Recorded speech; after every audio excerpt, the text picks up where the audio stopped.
ভেতরে আজ আমাকে যেতেই হবে, আর আমি এখনই যাব। বৃথা চেষ্টা করে কোনো লাভ নেই শালু। আমি যদি এখানকার অ্যাডমিনিস্ট্রেশনকে জানাই তাহলে তারাই তোমাকে আটকে দেবে। মেয়েটা গেলে যদি আমার ছেলেটা ভালো হয়ে যায়, ওর বিপদটা উতরে যায়, সেটা তুমি চাও না? না, আমার কপালে যা আছে তা হবে। সত্যি যদি তুই আবিরকে ভালোবাসিস তাহলে লাটাই থেকে সুতোটা উড়িয়ে দে, ছেড়ে দে আমার আবিরকে, ছেড়ে দে।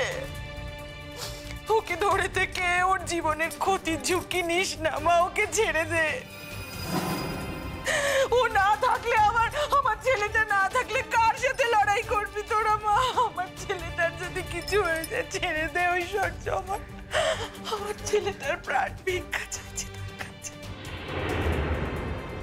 একটা কথা বলুন তো দিদি, ডাক্তাররা বলছেন, সবাই বলছে যে আপনাদের ছেলের কন্ডিশন ভালো না।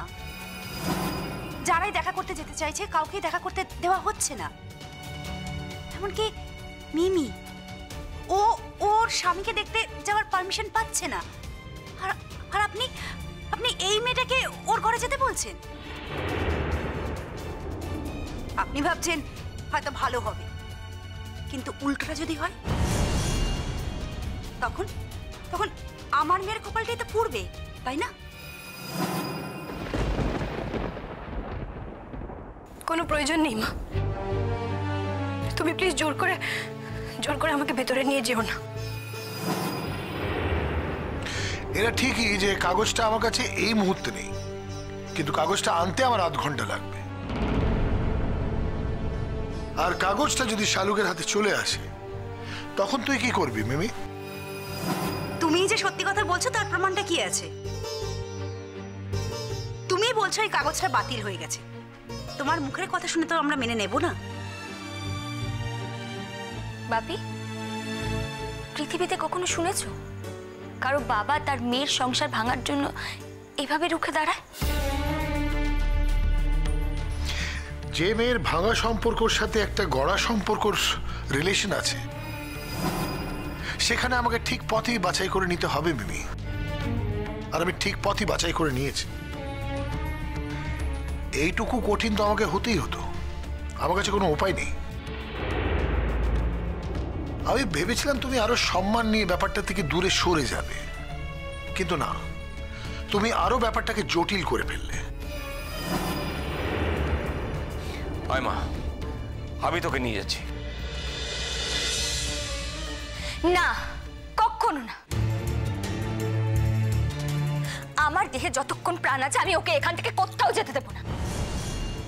আমি ওকে আবিরের কাছে কিছুতেই যেতে দেবো না। প্রয়োজন নেই বাবা, তুমি জোর করো না। ওর ভালো হওয়ার হলে আমি দূরে থাকলেও ঠিক ভালো হবে। আমার তরঙ্গ দূর থেকে হলেও ঠিক কাজ করবে বাবা, ওর আর আমার তরঙ্গ দূর থেকে হলেও ঠিক কাজ করবে। তুমি দেখে নিও বাবা।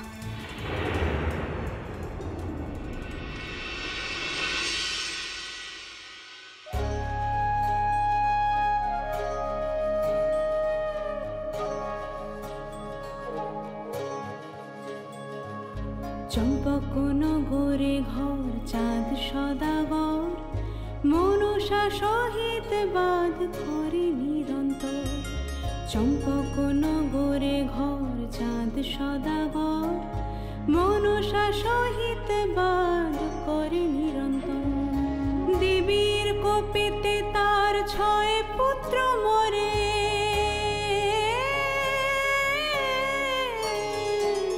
দেবীর কোপেতে তার 6 পুত্র মরে।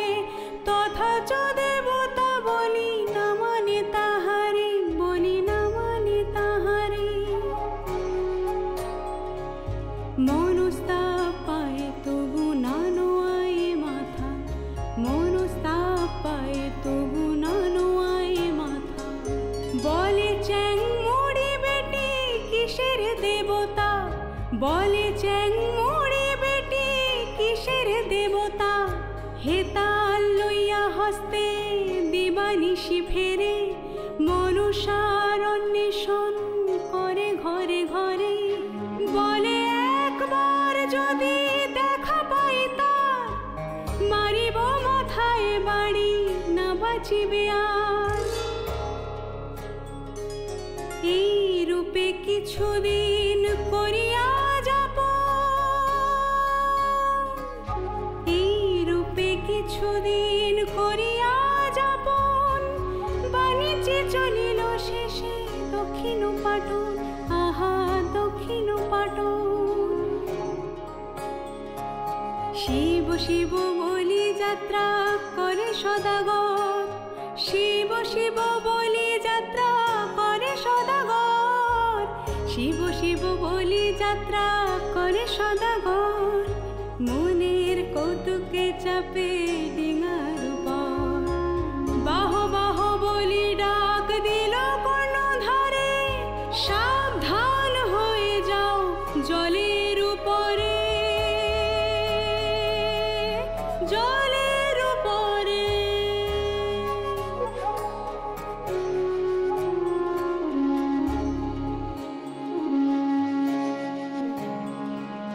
চাঁদের আদেশ পাইয়া কান্ডারি চলিল সাত ডিঙালো একালি দহে উত্তরিল চাঁদের আদেশ পাইয়া কান্ডারি চলিল সাত ডিঙালো একালি দহে উত্তরিল চাঁদ বেনের বিসম্বাদ মনসার শোনে চাঁদ বেনের বিসম্বাদ মনসার শোনে কালী দহে সাধু দেবী জানিল ধ্যানে নেতা লইয়া যুক্তি করে জয় বিশ্বহরি মনসনে বাদ করে চাঁদ অধিকারী আহা চাঁদ অধিকারী তবে যদি মোর পূজা করে সদাগর তবে যদি মোর পূজা করে সদাগর অবিলম্বে ডাকিল যতেক জলধর হনুমান বলবান পরাৎপর বীর কালী দহে কর গিয়ে প্রবল সমীর প্রবল সমীর প্রবল সমীর পুষ্পপান দিয়া দেবী তার প্রতি বলে চাঁদ বেনের সাত ডিঙা ডুবাইবে জলে দেবী ডুবাইবে জলে দেবীর আদেশ পাইয়া কাদম্বিনী ধায় দেবীর আদেশ পাইয়া কাদম্বিনী ধায় বিপাকে মজিল চাঁদ কে তো কাতে গায় কে তো কাতে গায় বিপাকে মজিল চাঁদ কে তো কাতে গায়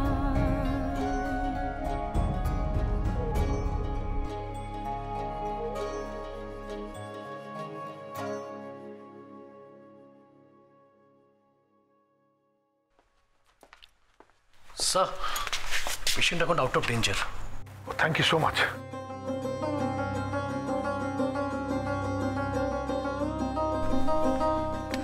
শোন মা শোন, কি হয়েছে শোন।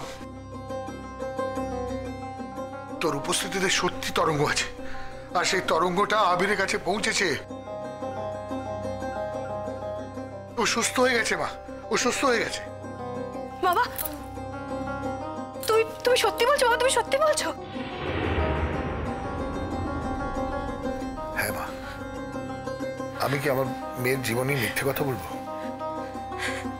আয়, আমি তোর অপেক্ষা করছি। দেখি তোকে আবিরের ঘরে ঢোকা থেকে কে বারণ করতে পারে, কে আটকায় তোকে। আয় মা।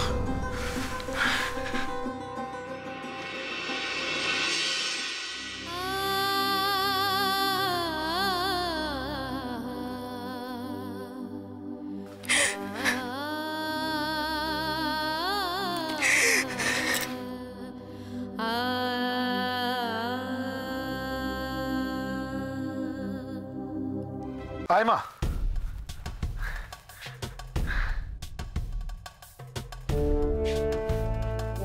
ছিল আয় আয় মা। আবির, আবির, এখন এখন কেমন আছো আবির? বেটার বেটার লাগছে? দেখো আমি কাকে নিয়ে এসেছি, দেখো। আয় মা আয়।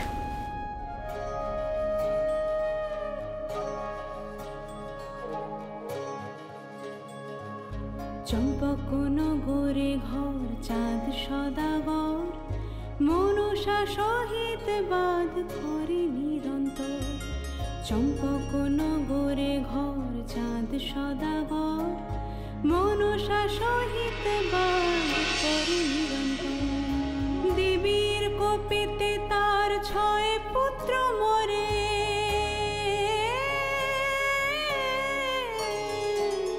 দেবীর কোপেতে তার 6 পুত্র মরে। তথাচ দেবতা বলি না মানে তাহারে, বলি না মানে তাহারে। মনস্তাপ পায় তবু নানো আয় মাথা, মনস্তাপ পায় তবু। বাবা, বাবা, ও আমাকে দেখে মুখ ঘুরিয়ে নিল বাবা। কেন মা, ওর বুঝি অভিমান হতে নেই? কতবার তোকে তোর বাড়ি থেকে আনতে গেল, তুই কি একবার ওর কথা শুনলি?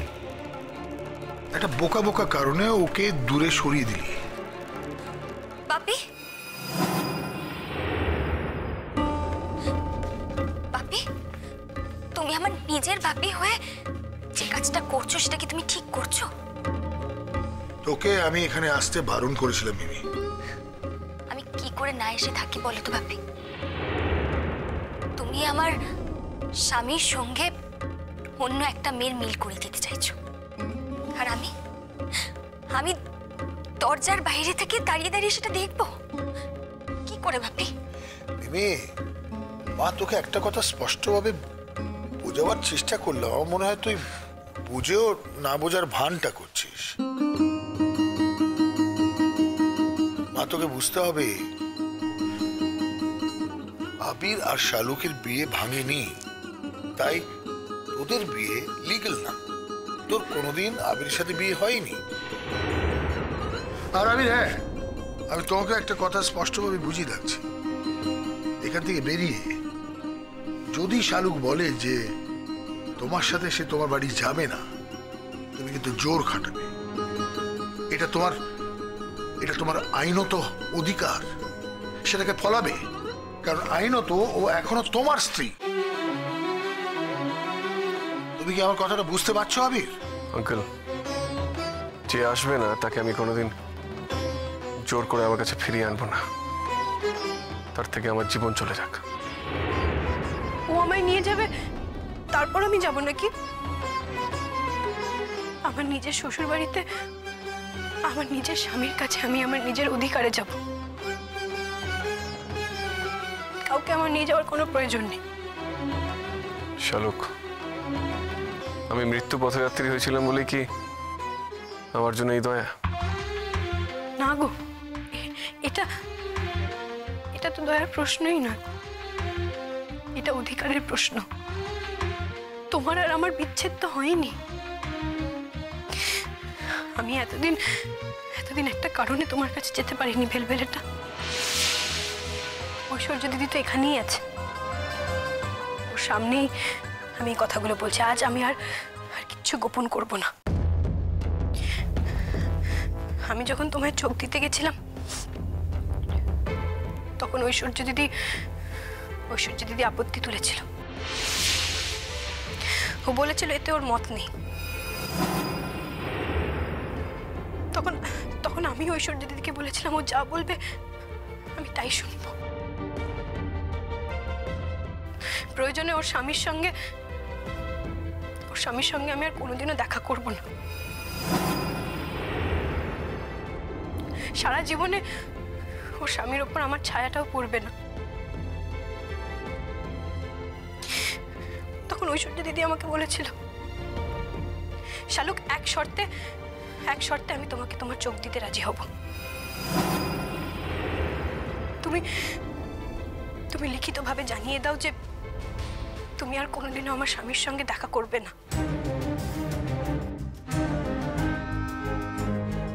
আমি ঐশ্বর্য দিদিকে সেদিন লিখে দিয়েছিলাম বেলবেলাটা, আমি ওকে কথা দিয়েছিলাম।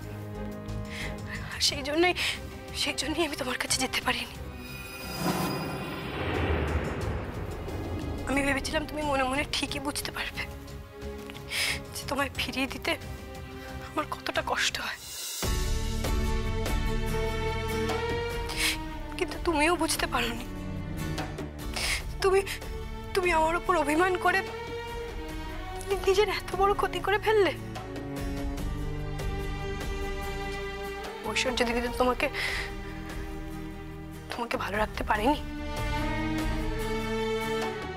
আর আমার থেকে দূরে গিয়ে তুমিও নিজেকে ভালো রাখতে পারোনি, বরং নিজের এত বড় একটা ক্ষতি করে ফেলেছ।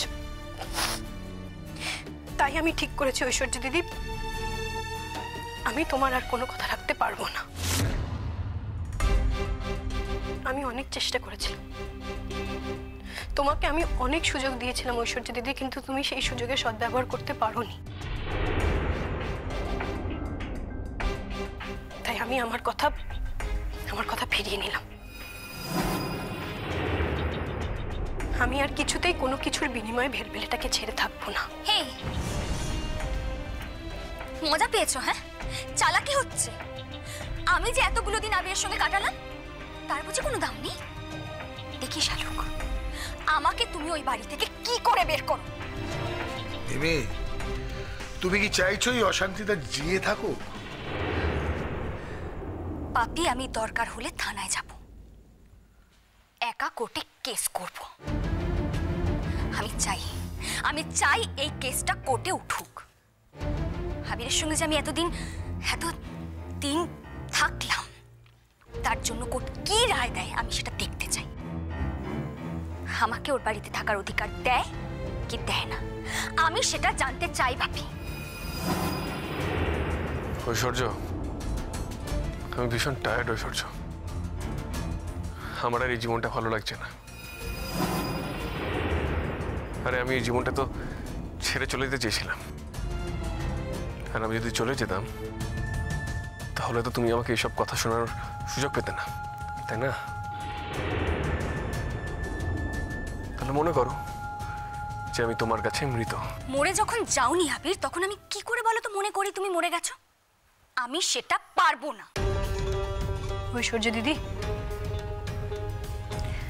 তোমাকে ভালোভাবে একটা কথা বলি। অনেক তো হলো গো, অনেক হয়েছে। তুমি নিজেও তো অনেক কিছু দেখলে। তুমি তো সুখী নও ঐশ্বর্য দিদি, আর তোমাকে পেয়ে ও সুখী নয়। যদি সুখী হতো তাহলে কেউ আমার কাছে ছুটে আসতো? আর তুমিও তো সুখী হওনি ঐশ্বর্য দিদি। কোনো স্ত্রীর স্বামী যদি তার স্ত্রীর দিকে মন না দেয়, তাহলে সেই স্ত্রী কোনোদিনও সুখী হতে পারে না। এই সত্যিটাকে মেনে নাও না ঐশ্বর্য দিদি। কেন মিছিমিছি ঝামেলা করছো? কেন আমার জীবনটাকে বারবার এইভাবে অন্ধকারের দিকে ঠেলে দিচ্ছ বলো তো? মানুষটা তো মরে যেতেই গেছিল, হয়তো কপালের জোরে বেঁচে গেছে। এখন ওকে নিয়ে আমাকে একটু শান্তিতে থাকতে দাও না ঐশ্বর্য দিদি। দেখো, তুমিও তোমার জীবনে তোমার মনের মতন মানুষকে ঠিক একদিন খুঁজে পাবে। তুমি দেখো। খবরদার বলছি শালুক, তুমি যে কথাগুলো বলছো সেই কথাগুলোর মানে বোঝো? তুমি জানো তুমি আমাকে এই কথাগুলো বলার জন্য তোমার কত বড় শাস্তি হতে পারে? ভালো কথাই তো তুমি কান দিলে না ঐশ্বর্য দিদি। বেশ, এবার তাহলে আমি খুব খারাপ করেই তোমাকে বলছি। তুমি বাধ্য করলে আমাকে খারাপ করে কথা বলতে। ঐশ্বর্য দিদি, আমি ভেলভেলেটাকে আর ছেড়ে দেব না। আমি এখন থেকে প্রত্যেকটা মুহূর্ত ওর সঙ্গে থাকবো। ওকে যে তুমি তিলে তিলে কষ্ট দিয়ে শেষ করে দেবে সেই সুযোগ আমি তোমাকে আর কিছুতেই দেব না। এখন থেকে লড়াইটা হবে তোমার আর আমার মধ্যে। ওকে আমরা দুজনেই এই লড়াই থেকে ছেড়ে রাখবো। তুমি তোমার অধিকার বুঝে নাও ঐশ্বর্য দিদি। আমিও ঠিক করলাম এবার থেকে আমিও আমার অধিকার বুঝে নেব। আমিও আমার অধিকার ছাড়বো না। যুদ্ধে যার জয় হবে সেই টিকে থাকবে, আর অন্যজন মঞ্চ থেকে বিদায় নেবে। ব্রিলিয়েন্ট চালু, ব্রিলিয়েন্ট। এই রূপটাই তো আমি এতদিন ধরে দেখতে চেয়েছিলাম। অসাধারণ, অসাধারণ। এই রূপটা তোমার কোথায় ছিল বলো তো? শালুক,